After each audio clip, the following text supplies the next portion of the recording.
ഈ ഒരു ഹുണ്ടായി i10ൻ്റെ ഹെഡ്ലൈറ്റാണ് നമ്മളിന്ന് വർക്ക് ചെയ്യുന്നത്. ഇത് വരുന്ന സമയത്ത് അത്യാവശ്യം നല്ല രീതിയിൽ ഫെയ്ഡായിരുന്നു. ഹെഡ്ലൈറ്റ് നല്ല രീതിയിൽ ഫെയ്ഡായിട്ടാണ് വന്നിട്ടുണ്ടായിരുന്നത്. അതുപോലെ ഇതിൽ കൊടുത്തിരിക്കുന്ന LED ബൾബിൻ്റെ പെർഫോമൻസ് വളരെ മോശമായിരുന്നു. കാരണം ലോ ബീമും ഹൈ ബീമും തമ്മിൽ വലിയ ഡിഫറൻസ് ഉണ്ടായില്ല. അതുകൊണ്ട് തന്നെ എതിരെ വരുന്ന യാത്രക്കാർക്ക് നല്ല രീതിയിൽ ബുദ്ധിമുട്ട് ഉണ്ടാക്കിക്കൊണ്ടിരുന്നു. അപ്പോൾ നമ്മൾ ഈ വർക്കുകളെല്ലാം കംപ്ലീറ്റ് ചെയ്തു. അതിന് ശേഷമുള്ള വ്യൂസാണ് ഇപ്പോൾ കാണുന്നത്. ഈ ഹെഡ്ലൈറ്റിൻ്റെ ഗ്ലാസ് നമ്മൾ കംപ്ലീറ്റ് ആയിട്ട് റീസ്റ്റോർ ചെയ്തു. അതുപോലെ ഇൻറ്റേർണൽ പാർട്സിൽ വരുന്ന ക്രോമിയത്തിനെ കുറച്ച് നമ്മൾ ഡീക്രോം ചെയ്തു, അതായത് സ്മോക്ക് ചെയ്തിട്ടുണ്ട്.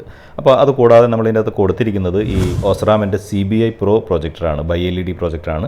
നല്ല പെർഫോമൻസ് ഉള്ളൊരു പ്രൊജക്ടർ തന്നെയാണ്. നമ്മളിവിടെ പല വാഹനങ്ങളിലും ആഡ് ചെയ്തിട്ടുണ്ട്. അപ്പോൾ ഇത് രണ്ടും ചെയ്ത് കഴിയുമ്പോൾ അതിൻ്റെ ഷ്രൗഡിനെ നമ്മളൊന്ന് ബ്ലാക്ക് ഔട്ട് ചെയ്തിട്ടുണ്ട്. അപ്പോൾ ഈ വാഹനത്തിന് എൻ്റയർലി നോക്കിക്കഴിയുമ്പോൾ നല്ല രീതിയിലുള്ളൊരു പ്രീമിയം എലഗൻ ലുക്കിലേക്ക് മാറിയിട്ടുണ്ട്.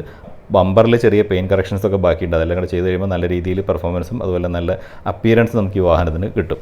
അപ്പോൾ അതുപോലെ നമ്മളിതിൻ്റെ ഫോഗ് ലാമ്പിൽ വരുന്ന ബൾബിനെയും, ഹാലജൻ ബൾബ് വരുന്നത് ആ ഫോഗ് ലാമ്പിൽ വരുന്ന ബൾബിനെയും ചേഞ്ച് ചെയ്തിട്ട് ഒരു LED ബൾബിലേക്ക് മാറ്റിയിട്ടുണ്ട്. അതായത് 4300 കെൽവിൻ കളർ ടെമ്പറേച്ചറുള്ള LED ബൾബിലേക്ക് മാറിയിട്ടുണ്ട്.